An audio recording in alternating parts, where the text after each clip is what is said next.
welcome to the Tabletop Games blog topic discussion. Digital analogues. Synergies between board and video games. There seems to be quite an overlap between people who love playing board games and those who love playing video games. Many actually enjoy playing both. There also seems to be a growing overlap between the hobby and video game industries themselves. So in this article, I want to look at what synergies there might be between the two and how both can benefit from each other. On the whole, the hobby and video game industries are often still distinctly separate entities. Even though that's slowly changing, it is still usually true that the economics of the board game industry work quite differently from those in the video game market. It's not uncommon that video games create a huge amount of revenue, often resulting in a large amount of profit. For hobby games, on the other hand, margins are small, and so are sale volumes. There's also much more investment in the digital game space than there is in analog games. Many video game projects command the same sort of multi-million-dollar budgets that only Hollywood studio productions are known for.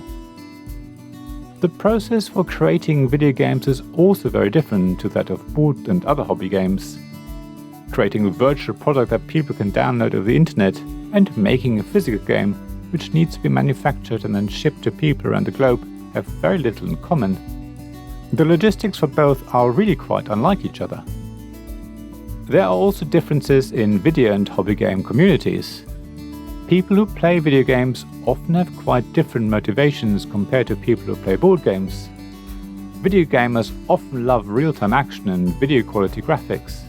They want to simply load the game and play without having to set up a game and learn rules.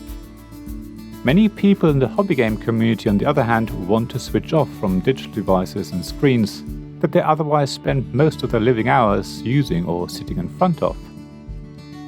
However, there are also similarities between the two communities. Both groups of players often want to escape from the day-to-day into another world. They want to occupy themselves, often for hours on end, with something that is as far away from their daily lives as possible.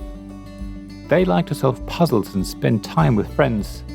Both communities often also enjoy beautiful illustrations and artwork.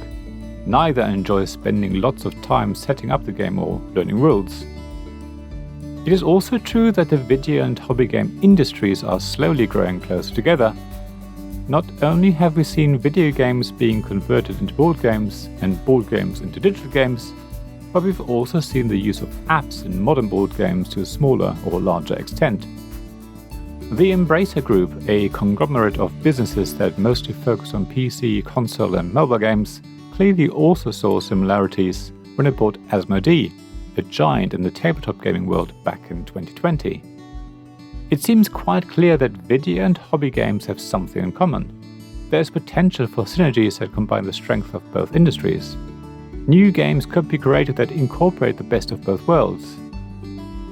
For example, the hobby game industry could combine its experience of creating games that are easy to learn but difficult to master, and that are highly replayable, with the video game industry's experience in creating captivating and engaging games.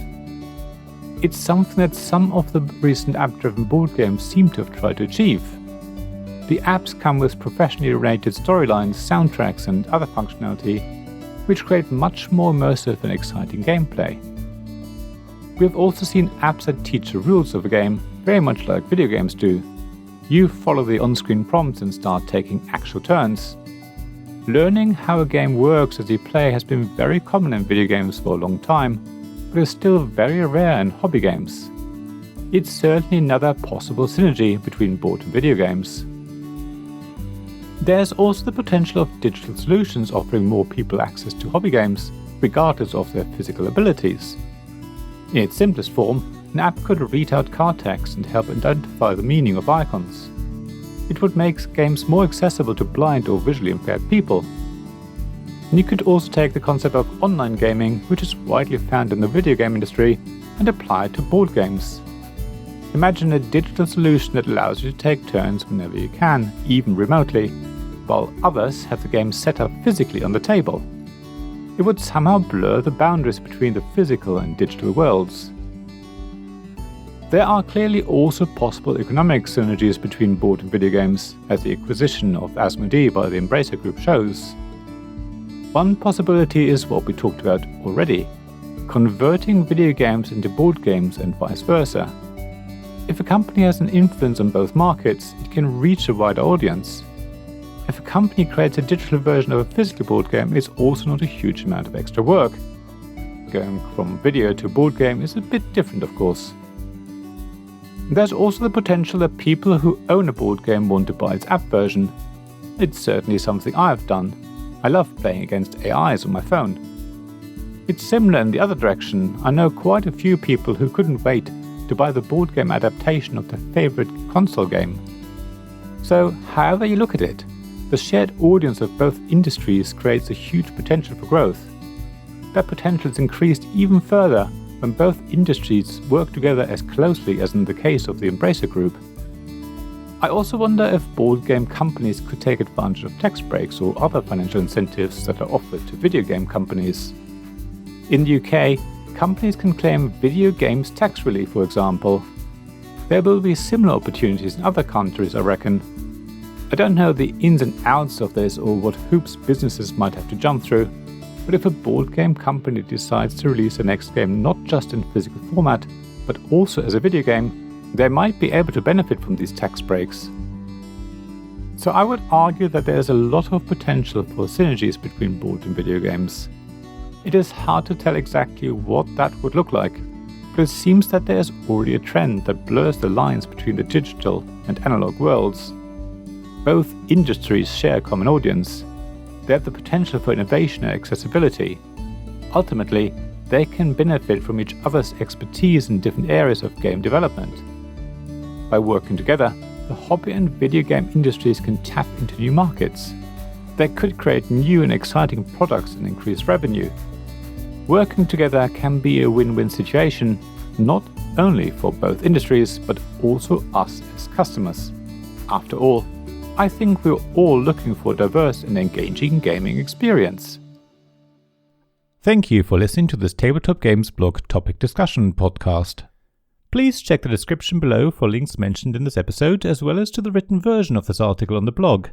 If you enjoyed this episode, please subscribe, give us some stars or leave a review. Please also tell your friends about me, and if you want to offer financial support, check out my Patreon and Ko-fi pages, links to which you'll find in the blog at tabletopgamesblog.com. So thank you again for listening, and I hope to see you again soon. This podcast was made possible by the generous help of my supporters. Royal Patron Sean Newman, Magic Champion John Risley, Castle Guards David Miller and James Naylor, Dice Masters Alex Bardi, Paul Grogan and Robin Kay, Shining Lights Gavin Jones, Vukasin Nizovic, Sarah Reed, Richard Simpson and Tim Vernick.